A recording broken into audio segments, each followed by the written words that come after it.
Well, this past weekend was the Easter weekend, Easter Sunday. And the Prime Minister of the United Kingdom, David Cameron, he made an address in reference to Christianity and his nation that the President of this country currently probably will never speak. And what the Prime Minister spoke of was that his nation was basically a Christian nation. And what's peculiar about that is, number one, he was brave enough to say that in this politically correct world we live in here in the West.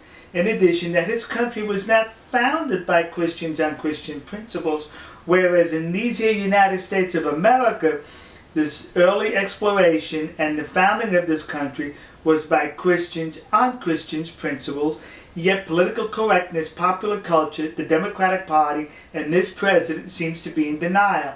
Please listen in part to the Prime Minister. Easter is a time for Christians to celebrate the ultimate triumph of life over death in the resurrection of Jesus.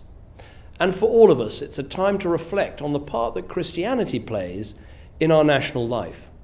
The church is not just a collection of beautiful old buildings, it's a living, active force doing great works right across our country. When people are homeless, the church is there with hot meals and shelter. When people are addicted or in debt, when people are suffering or grieving, the church is there. I know from the most difficult times in my own life that the kindness of the church can be a huge comfort. Across Britain, Christians don't just talk loving thy neighbour, they live it out in faith schools, in prisons, in community groups. And it's for all these reasons that we should feel proud to say, this is a Christian country. Yes, we're a nation that embraces, welcomes and accepts all faiths and none, but we're still a Christian country. That's why the government I lead has done some important things, from investing tens of millions of pounds to repair churches and cathedrals, to passing a law that reaffirms the right of councils to say prayers in their town hall.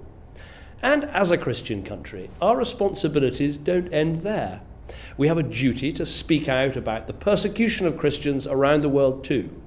It is truly shocking that in 2015 there are still Christians being threatened, tortured, even killed because of their faith, from Egypt to Nigeria, Libya to North Korea.